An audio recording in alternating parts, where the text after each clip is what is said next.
नमस्कार प्रणाम भैया, सब कोई के नमस्कार। हमनी के सब दोस्त मिल के गोई रही जा कहीं घूमे फिरे टूर करके आवते हुए तो दिल्ली में 2-4 दिन रुकनी जा, ओकरा बाद हरियाणा में आई बन जा। तो हमनी के एगो 2026 के सरस्वती पूजा के उपलक्ष्य में ग्राम बसंत विया सिकरिया पंचायत बिहार में रोहतास जिला में एगो छोटा सा प्रस्तुति रखले रही जा। ओकरे आज हमनी के याद पर गुल तो सोचनी जा हमनी के टीम कुछ साज बाज तो बा ना, ये गायक ना सिंगर ना कुछ ना है जा, तो सोचनी जा एगो प्रयास कइल जा, बैठल बैठल बन जा तो अनमाना एगो कइल जा। अगर रउआ सबके ई चीज सुन के अच्छा उच्छा लागी तो वीडियो के शेयर करम जा, लाइक करम जा, फॉलो करम जा आ कमेंट जरूर करके बताई जा कि मने अच्छा लागल कि खराब लागल का भइल। तो एगो पत्नी अपना मर्द से का कहते ही छोटा सा एगो कार्यक्रम गांव में रखल गइल बा, उहे देखे खातिर जिद कइले बारी। आ कैसे कहतरी आ का कहतरी कि हमारा मनवा के श्रद्धा पुराइम कि ना, ओहो मैया श्रद्धा के दर्शन कराइम कि ना, कि आज गाँव में होता डरामा ये सैया बोली रउआ हमरा के देखाई कि ना। तो का कहतरी या कैसे कहतरी भैया, कैसे कहतरी कि आज हो खत सुखल रोटी, आज हो खाता सुखल रोटी, गावही डरा मामा ए बलम जी,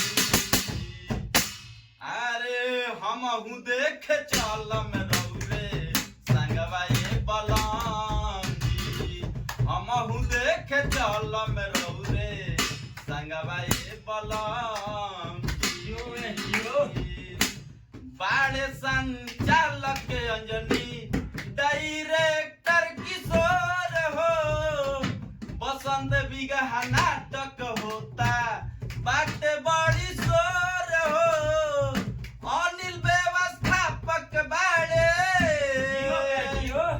अनिल व्यवस्थापक बाड़े कैले इंतजामवा ए बलम जी, अरे हम हूँ देखे चलम रौरे संगवा ये बलम जी, हम हूँ देखे चलम रौरे संगवा ये बलम जी। ई पाठ परिचय है, ये में धीरे धीरे अच्छा लागी रहुआ सबके तो जरूर कमेंट करन जा। ई ड्रामा के बोल रहे पाठ परिचय, अब देखी कैसे शुरू होता है कहानी के आ देखम जब और अच्छा लगी ओकरा कमी की वीडियो के लास्ट में बतावल जी की रहुआ सबके कहां देखे के मिली।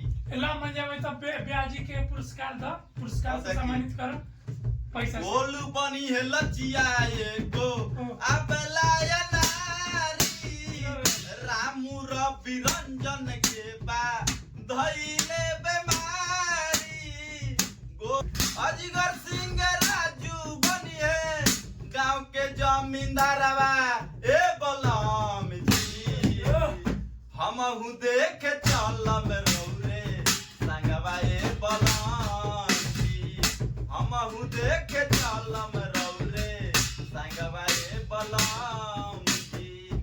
पारो रविंदर करी है घरवा के नाश हो, मेहरी के कहल मनी है जीतन विकास हो, पारो रविंदर करी है घरवा के नाश हो, मेहरी के कहल मनी है जीतन विकास हो, मीना बन के कुंदन डहके, मीना बन के कुंदन डहके, बेटा के करनवा ए बलम जी, हम हूँ देखे चलम रौरे संगवा ए बलम जी, हम हूँ देखे चलम रौरे संगवा ए बलम जी।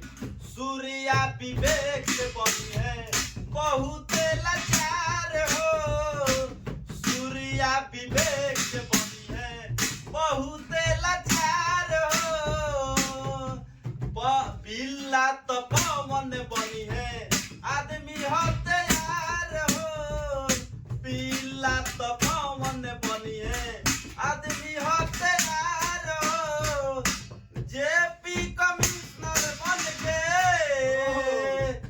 जेपी कमिश्नर बन के कैले एला नवाए बलम जी।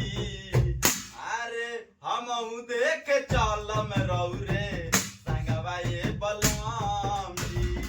हमहू देख चलम रौरे संगवा ये बलम जी। खखोरन सरोज बनी है संपद अमित हो, बखोरन भीम बनी है सोहन संजीत हो। सोनू दरोगा दी है, सोनू दरोगा दी है ड्यूटी पे परनवा ये बलम जी। जियो बे जियो। हमहू देख चलम रौरे संगवा ये बलम जी। हमहू देख चलम रौरे संगवा ये बलम जी। हमहू देख चलम रौरे संगवा ये बलम जी। ठीक गाना रहुआ सबके अगर थोड़ा सा भी अच्छा लागल एगो छोटा प्रयास रहे भैया हमी के गायक उयक ना ही जा अभी स्टार्ट कइले भैया थोड़ा थोड़ा क्रिएटर काम करनी जा।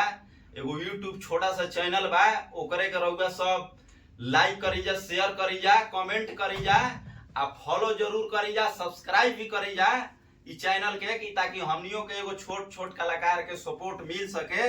आ आशीर्वाद दी जा, प्यार दी जा, दुलार दी जा। तुम और लाइक और सब्सक्राइब करना मत भूलिए आप लोग, बीच बीच में ये कीजिए। भैया ई वाला ई गाना जौन गइले ह ई नाटक के ह गाना। ई नाटक रउआ सबके देखे के बा तो आयुष हिट शो बा यूट्यूब चैनल, ओकरा के खोली जा और ओ पर नाटक पूरा शुरू से अंत तक देखे के मिली। अगर अच्छा लगी तो ओकरो के लाइक और सब्सक्राइब करब जा।